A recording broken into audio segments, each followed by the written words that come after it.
Dear students, आज के इस वीडियो में मैं क्लास 10th के स्टूडेंट्स के लिए साइंस में फिजिक्स के लेसन इलेक्ट्रिक में आपको कुछ न्यूमेरिकल्स के बारे में जानकारी दे रहा हूं। जैसा कि आप स्क्रीन बोर्ड पर देख रहे हैं, एक फर्स्ट न्यूमेरिकल लिखा हुआ है कि 176 ओम वाले कितने प्रतिरोधों को पार्श्व क्रम अर्थात पैरेलल जोड़ा जाए, संयोजित किया जाए कि 220 वोल्ट के विद्युत स्रोत से संयोजन करने पर 5 एम्पीयर की धारा प्रवाहित हो। अर्थात 176 के कितने चालक तारों को, कितने प्रतिरोधकों को पार्श्व क्रम में पैरेलल जोड़ा जाए कि 220 वोल्ट की सप्लाई लाइन से 5 एम्पीयर का करंट निर्गत होना चाहिए। तो डियर स्टूडेंट्स, यहां मैंने मान लिया कि हमने N प्रतिरोधक तारों को जोड़ा है। माना कि N प्रतिरोधक तारों को जोड़ा जाए।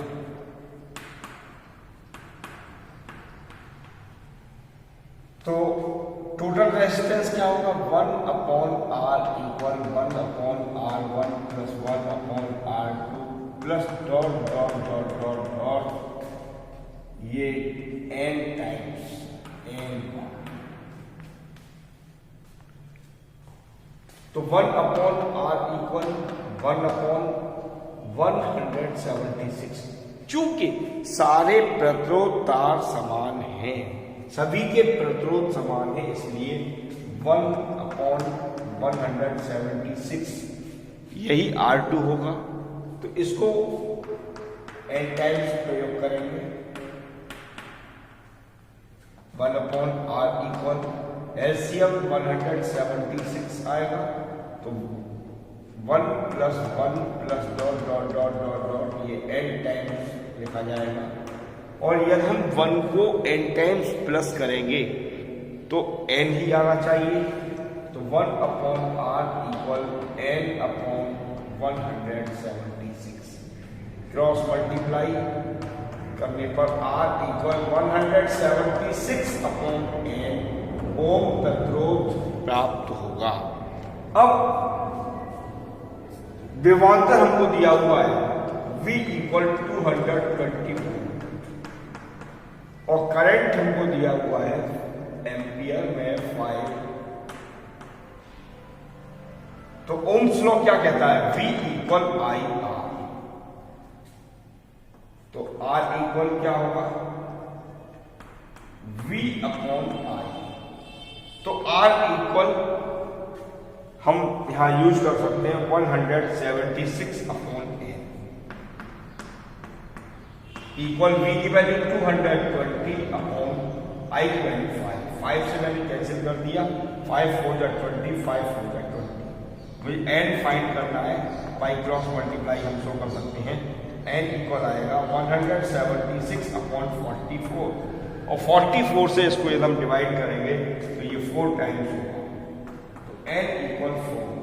इसका मतलब यह हुआ कि 4 प्रतिरोधकों को,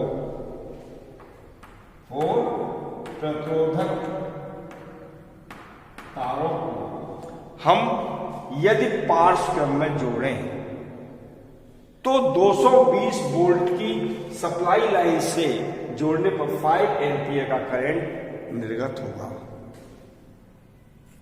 जैसा कि अब आप दूसरा क्वेश्चन देख रहे हैं स्क्रीन बोर्ड पर कि 2 बल्बों को, जिनमें से प्रत्येक पर 100 वाट और 220 वोल्ट और दूसरे बल्ब पर 60 वाट और 220 वोल्ट लिखा हुआ है, इसको 220 वोल्ट की सप्लाई लाइन से समांतर क्रम में यदि हम जोड़ें तो लाइन से कितनी धारा निर्गत होगी, अर्थात कितना करंट प्रवाहित होगा। तो पहले फर्स्ट बल्ब के लिए चूंकि कंडीशन ये दी हुई है कि इनको समांतर क्रम में जोड़ा जाएगा, तो फर्स्ट ऑफ ऑल सबसे पहले हमको प्रतिरोध ज्ञात करना होगा। तो R इक्वल होता है V स्क्वायर अपॉन P। तो V ये 220 वोल्ट है, स्क्वायर था इसलिए 2 टाइम्स मिलेंगे, और पावर दी हुई है हमको 100 वाट। बट डियर स्टूडेंट, सबसे बड़ी बात यह है कि यहां पर 2 बल्ब हैं, तो दोनों बल्बों के प्रतिरोध अलग अलग होंगे, इसलिए मैंने इसको R1 मान लिया। तो ये R1 equal V square upon P1। क्यों? क्योंकि यहां पर V दोनों में कॉमन है, वोल्टता दोनों में समान दी हुई है, इसलिए V में हम V1 V2 का कोई चेंज नहीं करेंगे। तो R1 equal V square upon P1, तो R1 इक्वल V स्क्वायर की वैल्यू 220 इंटू 220 अपॉन पावर दी हुई है हमको 100। तो मैंने 0 से 0 कैंसिल कर दिए, और R1 इक्वल आएगा 22 इंटू 22 को मल्टीप्लाई करेंगे 484 ओम।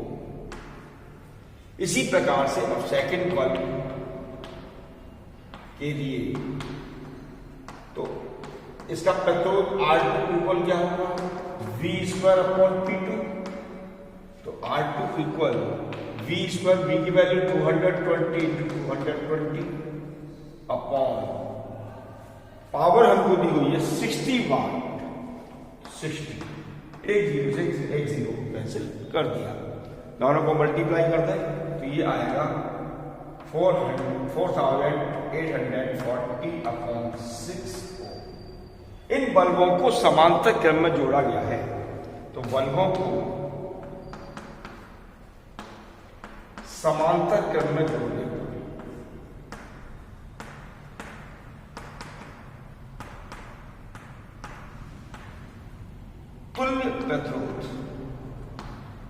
तुल्य प्रतिरोध 1 upon R equal 1 upon R1 plus 1 upon R2। तो 1 अपॉन R इक्वल R1 की वैल्यू दी गई है 484, तो 1 अपॉन 484 प्लस R2 की वैल्यू 1 अपॉन ये 4840 अपॉन 6, ये ऊपर जाएगा, एलसीएम ले लिया मैंने 4840, डिवाइड करूंगा 484 से 4840 को 10 टाइम्स, तो 10 बन जाते हैं, प्लस दोनों डिनोमिनेटर अतः हर समान है, इसलिए यहां कोई पावर नहीं होगा, 6 बन जाए 6, तो ये आएगा 60 अपॉन 4840। तो R इक्वल क्या होगा? इसको ऐसे को इक्वल कर दिया जाए 4840 अपॉन 60 ओम। ये दोनों बल्बों का कुल प्रतिरोध होगा।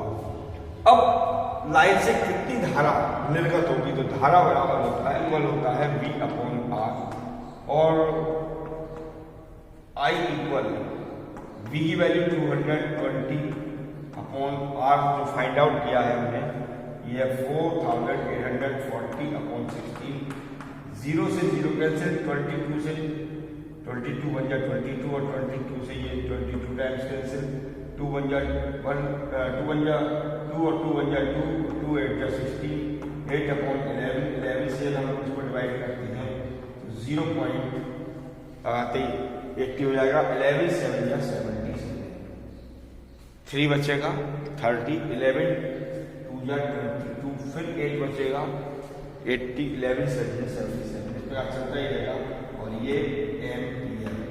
इतनी धारा लाइन से निर्गत होगी। तो डियर स्टूडेंट्स, अब थर्ड क्वेश्चन आप देख रहे हैं कि 1000 वाट सामर्थ्य वाले विद्युत हीटर को 250 वोल्ट के मेन से जोड़ा गया है। तो हमको यहां पावर दी गई है P इक्वल 1000 वाट, और विभवांतर हमको दिया हुआ है 250 वोल्ट। अब इसने पूछा है नंबर 1 कि हीटर में प्रवाहित धारा क्या होगी। तो फर्स्ट पॉइंट है धारा P इक्वल VI तो I इक्वल होता है P अपॉन V। तो पावर दी गई है हमको 1000 अपॉन वोल्टा है 250 से डिवाइड करेंगे 4 टाइम्स होगा, तो ये 4 एम्पियर करंट प्रवाहित होगा हीटर में। सेकंड पॉइंट है कि हीटर के तार का प्रतिरोध क्या होगा। जैसा कि फॉर्मूला हम जानते हैं कि P equal V² upon R, तो R इक्वल क्या होगा V² अपॉन P। V की वैल्यू हमको दी हुई है 250, स्क्वायर है इसमें 2 टाइम्स रहेंगे, बट पावर दी गई है हमको 1000। 0 से 0 कैंसिल कर देंगे, 5 टू या 10 और 5 5 का 25 को 5 से मल्टीप्लाई करेंगे 125 अपॉन 2 से डिवाइड करने पर आंसर आएगा 2 6 या 12 2 2 या 4 बचेगा 1, पॉइंट लगाते हैं 10 2 5 का 10 ओम, 62.5 ओम का प्रतिरोध होगा तार का। अब हीटर में प्रति मिनट में उत्पन्न ऊष्मीय ऊर्जा का मान हमको ज्ञात करना है। H इक्वल I² RT फॉर्मूले का यूज करेंगे, तो H इक्वल I जो हमने फाइंड आउट किए ये 4 एम्पियर है, तो 4 इंटू 4, बट R की वैल्यू 62.5 इंटू T, ये कह रहा है प्रति मिनट, तो प्रति मिनट का मतलब हुआ 60 सेकेंड। मल्टीप्लाई करते हैं 4 4 जा 16 से मल्टीप्लाई करते हैं तो 16 5 जा 80, 8 कैरी, 62 या 32 और 8 40, 0 4 कैरी, 16 6 या 96 और कैरी 400। 1 डिजिट आगे डेसिमल प्लेस किया इंटू 60 से मल्टीप्लाई करूंगा 1000 को, तो ये आ जाएगा 60,000, अर्थात 1 जूल ऊष्मीय ऊर्जा उत्पन्न होगी।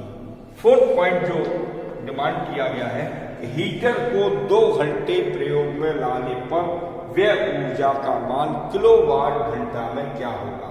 तो डियर स्टूडेंट्स, व्यय ऊर्जा इक्वल होती है वाट इंटू घंटा अपॉन 1000। जैसा कि दिया हुआ है हमको पावर दी हुई है 1000 वाट, तो हम लिख सकते हैं 1000 इंटू 2 आवर्स की बात की जा रही है 2 घंटे में, इंटू 2 अपॉन 1000 से 1000 कैंसिल हो जाएगी, ये 2 kWh किलोवाट घंटा या यूनिट। तो इतनी ऊर्जा व्यय होगी। तो डियर स्टूडेंट्स, आज के इस वीडियो में मैंने आपको कुछ न्यूमेरिकल्स के बारे में जानकारी दी।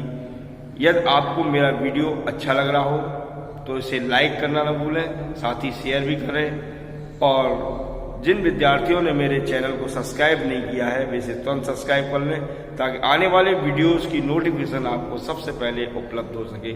Thank you.